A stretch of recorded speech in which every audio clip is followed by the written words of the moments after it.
সবচেয়ে মজার কথা কি জানেন, কোনো বান্দা যদি নিজে থেকে চায় আমি পরিবর্তন হব, সে ছেলে হোক কিংবা মেয়ে হোক, সে যদি অন্তর থেকে সে যদি এতটুক চায় আমি পরিবর্তন হব, আল্লাহ পাকও তাকে পরিবর্তন হওয়ার জন্য সাহায্য করেন। কত বেনামাজ এখন নামাজি হয়েছে জানেন? সুবহানাল্লাহ।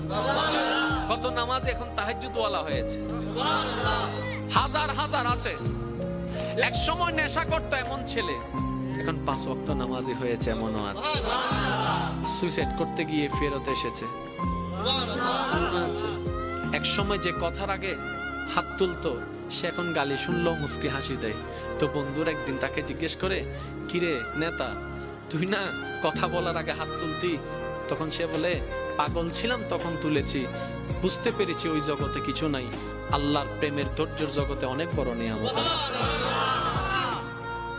এত বড় বড় সফল ব্যক্তি যদি ছোটবেলায় লাথি খাইতে পারে, আপনি পারবেন না কেন? আর সবার কথা বাদ দেন, ও নবী, আপনি শুধু একবার বলতেন জিবরাইল উল্টাই দিত, আপনি বললেন না কেন?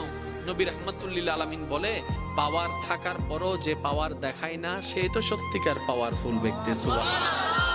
যার হাতে কিছু নাইতে হবে, দেখ চিনস না, এখন এই আর নাম জানোস না, আর বা ফোন চিনস না, যার তো নাইতে হবে। আর যার থেকে আছে, যার থেকে পাওয়ার আছে, সে কি চুপ। যার থেকে সত্যিকার ক্ষমতা থাকে, সে কখনো কথা বলে